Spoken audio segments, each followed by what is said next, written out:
మన ముందు ఇప్పుడు సబ్జెక్ట్కి వద్దాం. ఇక ఇప్పటిదాకా ఆధ్యాత్మిక లోకంలోకి మనం తీసుకెళ్లారు. మీరు రండి పక్కన. మీరు చీఫ్ ఇంజనీర్. చీఫ్ ఇంజనీర్ అంటే మొత్తం హెడ్.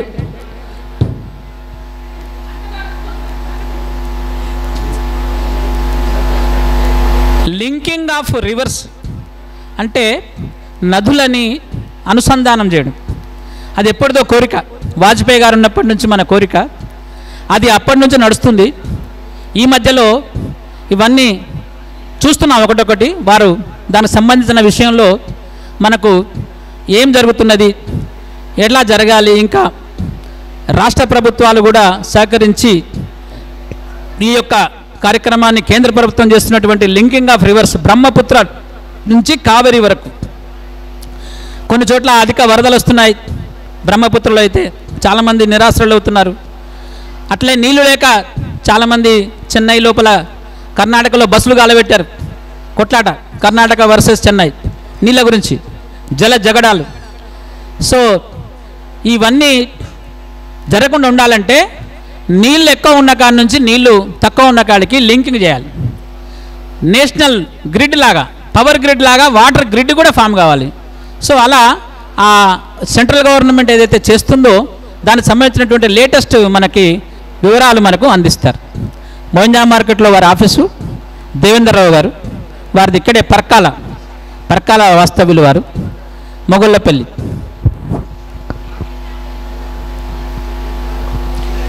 అందరికీ నమస్కారం. జై శ్రీరామ్.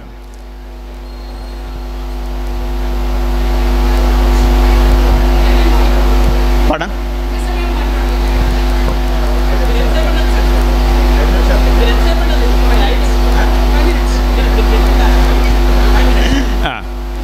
ఇప్పుడు మనకి ఇప్పుడున్న పరిస్థితి చూస్తే మనం ఆల్రెడీ మాన్సూన్ అంటే ఋతుపవనాలు మనకి ప్రవేశించినాయి. దేశమంతా కూడా విస్తరించినాయి. కానీ మన ఏరియాలో అంటే ఇప్పుడు తెలంగాణ వరకు వచ్చేస్తే ఇక్కడ జూన్ మంత్ మాత్రం మనకి తక్కువ వర్షపాతం పడింది. అదే మనం ఉత్తరము చూస్తే అంటే అస్సాము ఆ దిక్కున చూస్తే పూర్వోత్తరం కానీ ఉత్తరం కానీ చూస్తే మనకు అక్కడ అధిక వర్షపాతం పడింది. బ్రహ్మపుత్రాల వరదలే వస్తున్నాయి. సో ఈ విధంగా మనకు ఒక సైడు మనకు కరువు ఉంటుంది, ఒక సైడు మనకు వరదలు వస్తుంటాయి. అయితే ఈ వరదలు వచ్చే సైడ్ నుంచి వెళ్ళి అంటే అక్కడ మనకు వ్యవసాయ యోగ్యమైన భూమికి ఇచ్చే నీళ్ళు ఇవ్వంగా కూడా అక్కడ ఎక్కువ ఉంటాయి నీళ్ళు. అలాంటిది మనకు ఎక్కడైతే నీళ్ళు లేవో అటు సైడ్ తీసుకురావడం కోసము మన భారత ప్రభుత్వము ప్రణాళిక రచించింది. అందులో ఒక 30 లింక్స్ ఉన్నాయి అన్నట్టు.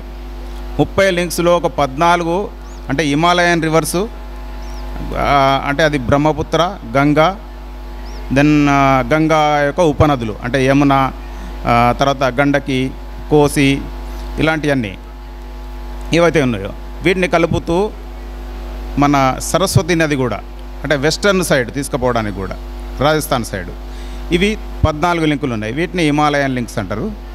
తర్వాత మన దక్షిణ భారతదేశ దీపకల్పానికి సంబంధించినవి ఒక 16 లింకులు ఉన్నాయి.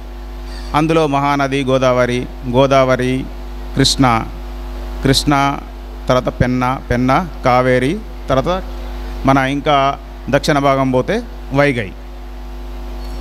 ఇలా ఈ లింక్స్లలో మనకి అంటే ఈ మొత్తం 30 లింకులు మనము గుర్తించినాము. ఇందులో ఏమైనాయి అంటే ఇప్పటివరకు మనకు పోలవరం కృష్ణ లింక్ అయిపోయినది. అది తర్వాత అలానే కృష్ణ పెన్నా లింక్ కూడా ఉంది. ఇప్పుడు ఇంకొకటి మనకు ఇది పిటిఎన్ అంటే ఈ కెన్ అనే రివరు, బెత్వా రివరు, ఇవి బుందేల్ఖండ్లో ఉంటాయి. ఇవి కెన్ రివర్కు నీళ్ళు ఎక్కువ ఉంటాయి, బెత్వా రివర్కి డ్రాట్. సో దానికి ఆ లింక్ కూడా శాంక్షన్ అయింది, అది కూడా నడుస్తున్నది. ఇంకోటి పార్బతి, కాళీ సింధ్, చంబల్, ఇది మధ్యప్రదేశ్ను రాజస్థాన్, ఈస్టర్న్ రాజస్థాన్ సైడ్ ఉంటుంది. ఈ లింకు కూడా అనుమతి వచ్చింది, ఇది కూడా త్వరలో కాబోతున్నది. తర్వాత అలానే మనకి ఒకటి గోదావరి టు కావేరి, ఈ లింకు చాలా పెద్దది. దీనికి కూడా మేము ప్రణాళిక రూపొందించి అంటే డిపిఆర్ తయారు చేసేసి అన్ని రాష్ట్రాలకు పంపించడం జరిగినది. అయితే ఈ అన్ని రాష్ట్రాలు మనం ఏంటి సమభావంతో ఈ నీళ్ళు అనేటి ఒక మనకి అందరికీ సంబంధించిన రిసోర్స్, ప్రకృతి పరంగా లభించే రిసోర్స్ కాబట్టి అందరికీ నీళ్ళు తాగడానికి అందరికీ హక్కు ఉంది. మనం ఎలా అయితే గాలి పీలుస్తున్నామో అలానే తాగడానికి కూడా హక్కు ఉంది. ఇవి మనకి వ్యర్థంగా సముద్రానికి పంపించే బదులు ఎన్నో టీఎంసీల నీళ్లు సముద్రానికి పోతున్నాయి. అందులో మనం ఒక 25% తీసుకున్నా కూడా మనకు చాలా సస్యశ్యామలం ఉంటుంది. ఆ విధంగా గోదావరి కావేరి మనం తయారు చేసినాము, అది కూడా ముందుకు నడుస్తున్నది. ఇప్పుడు ఈ మధ్యలోనే మీరు పేపర్లో చూసి ఉంటారు, వైన్గంగా నల్గంగా అంటే మనకి వైన్గంగా రివరు ఈ నాగపూర్ దగ్గర నుంచి వెళ్ళి వస్తున్న గోషీకుర్దు డ్యామ్ నుంచి వెళ్ళి నల్గంగా అంటే పూర్ణ, అకోలా, ఈ అమరావతి అని మన మహారాష్ట్రలో ఉన్న ఆ సైడు అంటే విదర్భ ప్లస్ మరట్వాడ ఈ ఏరియా డ్రాట్పోన్ ఏరియా ఏదైతే ఉందో అది కూడా శాంక్షన్ జరిగినాయి. అలానే కొన్ని మనకి పడమట దిక్కు ప్రవహించే నదులు ఏవైతే ఉన్నాయో పడమట కనుమల నుంచి వెళ్ళి అటు చాలా వర్షపాతం ఉంటుంది, మనకు 2500 mm రెయిన్ఫాల్ ఉంటుంది. అందు నుంచి వెళ్ళి కూడా ఈస్ట్ వార్డ్ కూడా మనం డైవర్ట్ చేస్తున్నాము. ఇవి చాలా ప్రణాళికలు ఉన్నాయి. అయితే వీటికి అందరి సహకారం అంటే రాష్ట్రాల సహకారం ముఖ్యం అన్నట్టు అది. సో ఇప్పుడు ఉన్న భారత ప్రభుత్వము రాష్ట్రాల సహకారంతో ఇది ముందుకు పోవాలని చాలా త్వరితగతిన బడ్జెట్ కూడా ఎక్కువ కేటాయిస్తున్నారు, ఇవి ముందుకు జరుగుతున్నాయి. సో అయితే ఇందులో కొన్ని పర్యావరణ సమస్యలు కూడా ఉంటాయి. కొంతమంది మనకి ఎక్కడెక్కడైతే రిజర్వాయర్లు కట్టుకోవాలనో అక్కడ కొంత డిస్ప్లేస్మెంట్ జరుగుతూ ఉంటుంది. అయినా కూడా వాటికి తగిన పర్యావరణ నిబంధనల ప్రకారమే మనము రిహాబిలిటేషన్ రీసెటిల్మెంట్ కానీ లేకపోతే ఇంకా వేరే ఏరియాల అఫారెస్టేషన్ చేయడము దీంతో పాటు అనుమతులు తీసుకుంటూ ముందుకు పోతున్నాం. అది. థ్యాంక్ యూ, ధన్యవాదాలు. జై హనుమాన్. ముఖ్యంగా సూర్య అంటే 2 విషయాల మీద చెప్పమన్నది. Rain water harvesting. మన దౌర్భాగ్యం ఏంటంటే వర్షాలు బాగా కురుస్తాయి, వర్షాలు కురిసినప్పుడు రోడ్ల మీద మనం పోలేం, రోడ్లన్నీ డ్రైన్లు అయిపోతాయి, పడవలు వేసుకొని పోవాల్సిన పరిస్థితి సిటీలో. అయితే పల్లెటూరులో కూడా వర్షం వస్తుంది, మాయమైపోతాయి, ఎక్కడికో పోతాయి, అవన్నీ సర్ప్లస్ అయిపోయి ఎక్కడికో వెళ్ళిపోతున్నాయి. రెయిన్ వాటర్ హార్వెస్టింగ్ అంటే పంట వర్షపు నీళ్ళని మనము సేవ్ చేయడం ఎట్లా, మనం పంట కోసుకున్నట్టుగా రెయిన్ వాటర్ని కూడా మనము ఒక ఇంట్లో వాళ్ళు వర్షపు నీళ్ళే తాగుతారంట 365 days స్టోర్ చేసుకొని. అది ఎక్కడో ఉంది, బహుశా వర్షపు నీళ్ళను కింద భూభాగంలో మనం అండర్ గ్రౌండ్ మనం సంపు పెట్టుకొని ఆ రూఫ్ మీద పడ్డ వర్షపు నీళ్ళను స్టోర్ చేసుకొని వేడి చేసుకొని తాగుతారు. సో వర్షపు నీళ్ళు వాళ్ళు వేరే డ్రింకింగ్ వాటర్ కోసము మున్సిపాలిటీ మీద దాని మీద ఆధారపడి ఉండరు. మిషన్ భగీరథను ఇంకెవరో నీళ్ళు ఇవ్వాలి, చేయాలి, బోర్వెల్ వేయాలి, ఇది లేదు. సో అట్లా అందరం కూడా వర్షపు నీళ్ళు చాలా ప్యూర్ నీళ్ళండి. వర్షపు నీళ్ళు, ఈ వర్షపు నీళ్ళను మనము నీళ్ళు 4 రకాలుగా ఉంటాయి. మనకు తెలిసేది వర్షపు నీళ్ళు ఒకటి. ఆ వర్షం కింద పడ్డ తర్వాత ఫ్లో సర్ప్లేస్ మీద పోతుంటాయి, భూమి మీద పారుతుంటాయి కదా, దాన్ని సర్ఫేస్ వాటర్ అంటారు, భూమి మీద పారే నీళ్ళు. ఆ తర్వాత ఇంకుతాయి, ఇంకేటప్పుడు ఇసుకలో నీటి ప్రవాహం ఉంటుంది, దాన్ని సబ్ సర్ఫేస్ ఫ్లో అంటారు, అది వాటర్. మన పై పొరలలో నీళ్ళు ఉంటాయి, ఆ నీళ్ళు ఉంటేనే మన మొక్కలకి ప్రాణం, ఆ సబ్ సర్ఫేస్ వాటర్. తర్వాత లోతుకు అండర్ గ్రౌండ్ వాటర్ అంటాం వాటిని. సో లోపల ఇంకి అది బోర్వెల్తోనే మనం లిఫ్ట్ చేసుకోవాలి, మొక్కలకు అందవు. ఈ రకంగా 4 రకాలుగా చతుర్విధ జల ప్రక్రియ, 4 రకాలుగా నీళ్ళు ఉంటాయి. 4 వాటర్ కాన్సెప్ట్ టి హనుమంతరావు గారు ఇంటర్నేషనల్ ఇంజనీరు, వారు ఇప్పుడు లేరు, వారు ఒక పుస్తకం కూడా రాశారు. మనము రెయిన్ వాటర్ని ప్రెషియస్ వాటర్, రెయిన్ వాటర్ మంచి ప్యూర్ వాటర్, నో పొల్యూషన్. ఇప్పుడు హుస్సేన్ సాగర్ నీళ్ళల్లో ఎవరైనా తాగగలుగుతామా? తాగుడు పోనీయండి, కనీసం మీద చల్లుకోగలుగుతామా? అటువంటి నీళ్ళల్లో దేవుడు నోరు లేదు కాబట్టి దేవుడిని దానిలో ముంచొస్తున్నాం. ఆయన నోరు ఉంటే నేను మునుగా అంటాడు. అంటే మన దౌర్భాగ్యం ఎలా ఉందంటే వర్షపు నీళ్ళని అది ఒకనాడు తాగే నీళ్ళు, హుస్సేన్ సాగర్, మిరాలం ట్యాంకు ఇవన్నీ కూడా తాగునీళ్ళు అప్పుడు నిజాం కాలంలో. ఇప్పుడు అవన్నీ కూడా తాగుడు కాదు కదా, మునగడానికి కూడా పనికిరావు, మీద చల్లుకోవడానికి కూడా పనికిరావు. కాబట్టి దీనికి అందరికి కారణం ఎవరు? మనమే. పొల్యూషన్ చేస్తున్నాం. ఎస్టీపీలు పెడుతున్నారు, సూరేజ్ ట్రీట్మెంట్ ప్లాంట్ పెడుతున్నారు, కానీ అన్ని ద్వారాల నుంచి అన్ని ఇన్ఫ్లోస్ నుంచి పెట్టాలి. ఒకటో రెండో పెడితే సరిపోదు.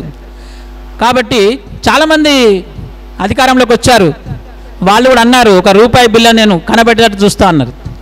హుస్సేన్ సాగర్లో రూపాయి బిల్లు వేస్తే పైకి వెళ్ళి కనబడుతుంది, ఫోటో తీయచ్చు అన్నాడు. వెళ్ళిపోయారు అనుకోండి. ఇప్పుడు కూడా అధికారులు అంటున్నారు ఇంకా మేము మూసిని ఇట్లా చేస్తాం, అట్లా చేస్తాం, సుందరీకరణ చేస్తాం. సో ఇవన్నీ కూడా మనకు ఛాలెంజెస్. ప్రజలు కూడా సహకరించాలి.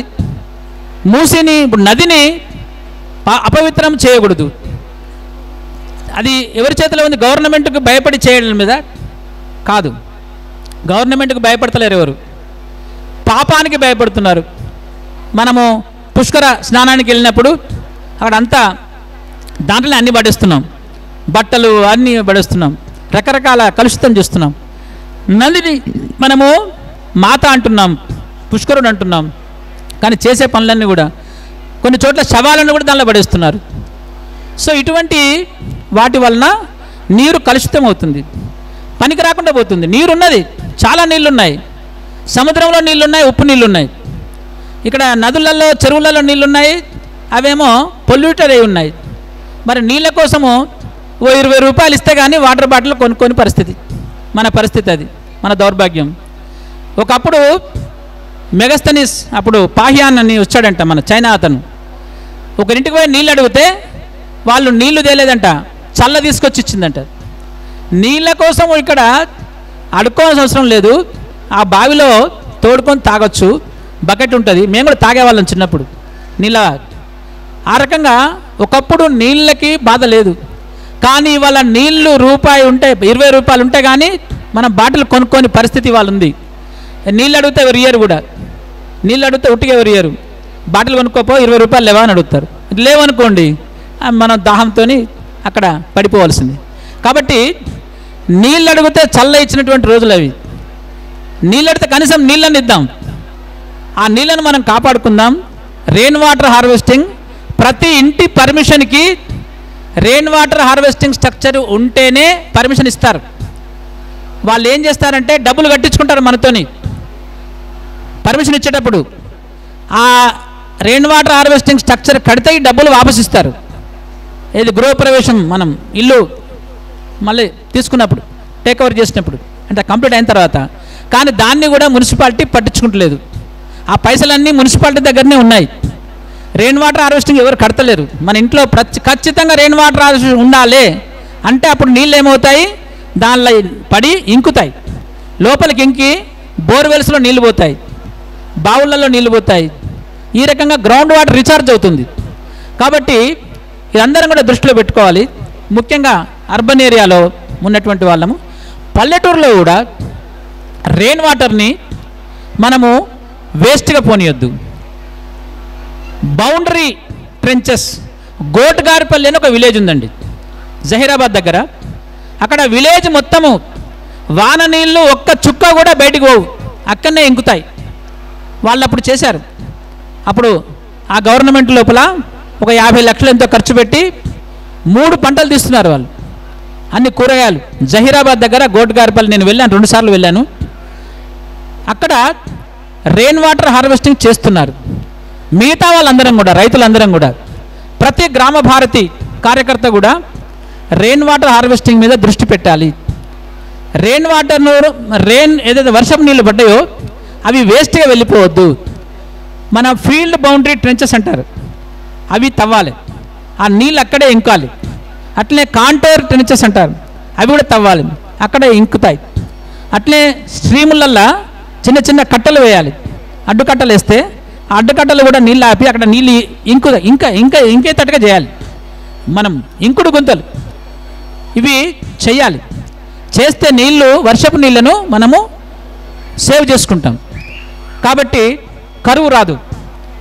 బోర్వెల్ నుంచి మనం గ్రౌండ్ వాటర్ సేఫ్గా ఉంటుంది, మనం లిఫ్ట్ చేసుకొని మనం వాడుకోవచ్చు. కాబట్టి ఇటువంటి చిన్న చిన్న ప్రకృతి ఇచ్చినటువంటి మనకు సాధనాలని, పంచభూతాలని మనం కలుషితం చేయకుండా వాటిని కలెక్షన్ చేసుకొని వాటిని వాడుకున్నట్టయితే, వాళ్ళ సోలార్ ఎనర్జీ కూడా మనం వాడుతున్నాం. పవర్ కోసము గవర్నమెంట్ మీద ఆధారపడాల్సిన లేదు. మనం సోలార్ ప్యానెల్ పెట్టుకుంటే మన ఇంటికి సరిపడా కరెంటు వస్తుంది, ప్లస్ మనం అమ్ముకోవచ్చు కూడా. ఇవాళ అటువంటి పథకాలు కూడా ఉన్నాయి. పంచభూతాలలో సూర్యుడు, అగ్ని, సో అట్లా భూమాతను కూడా మనం కలుషితం చేస్తున్నాం. అట్లే ఇంకా ఆ 2 వాయువు, తర్వాత ఆకాశ మార్గం, అది కూడా మనం కలుషితం చేస్తున్నాం. కాబట్టి ఇవన్నీ కూడా సెల్ ఫోన్లు వాడకం చేస్తున్నాం, దీనివల్ల మనకు కలుషితం అవుతున్నది. ఎటువంటి మనకు తెలుస్తలేదు. ఎలక్ట్రానిక్ పొల్యూషన్ చాలా ఎక్కువ. ఒక్కోసారి జామ్ అవుతాయి ఫోన్లు, కలవదు, ఫోన్ కలవదు. అట్లా 1,00,000 మంది జామ్ అయితే అక్కడ జామ్ అవుతుంటుంది. సో ఈ రకంగా మన యొక్క అక్కడ అయ్యో అది అందరం కూడా గ్రామ భారతి కార్యకర్తలు అందరం కూడా, గ్రామ భారతి వెల్విషర్స్ అందరం కూడా నీటి సంరక్షణ విషయంలో మన అందరం కూడా దృష్టి పెడదాం.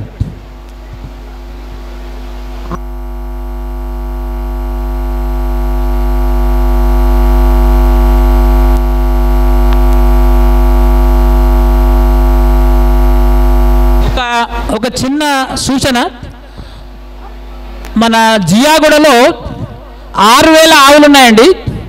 దాని సంబంధించిన రిసిప్ట్ బుక్ ఇది. 6,000 రంజాన్ సందర్భంగా ఒక 1000 ఆవులు గిఫ్ట్గా వచ్చాయి. బక్రీద్ సందర్భంగా 1000 వచ్చినాయి. ఒక 8,000 ఆవులు ఉన్నాయి అక్కడ. స్థలం కూడా లేదు, 4 ఫ్లోర్లు ఉన్నాయి. ఈ రిసిప్ట్ బుక్ ఎవరైనా ఒక 100 రూపాయలు ఇచ్చినట్టయితే ఒక గడ్డి కట్ట, ఎండు గడ్డి కట్ట వస్తుంది. అది నా దగ్గర రిసిప్ట్ బుక్ ఉంది, నేను కిందికి వస్తాను, మీరు వెళ్ళి దర్శనం చేసుకొని అక్కడ కూడా ఇవ్వచ్చు. మీరు ఇచ్చినట్టయితే గడ్డి కట్ట అక్కడికి ముడుతుంది. మరిన్ని అప్డేట్స్ కోసం బ్యాక్ టు రూట్స్ యూట్యూబ్ ఛానల్ని సబ్స్క్రైబ్ చేసుకోండి.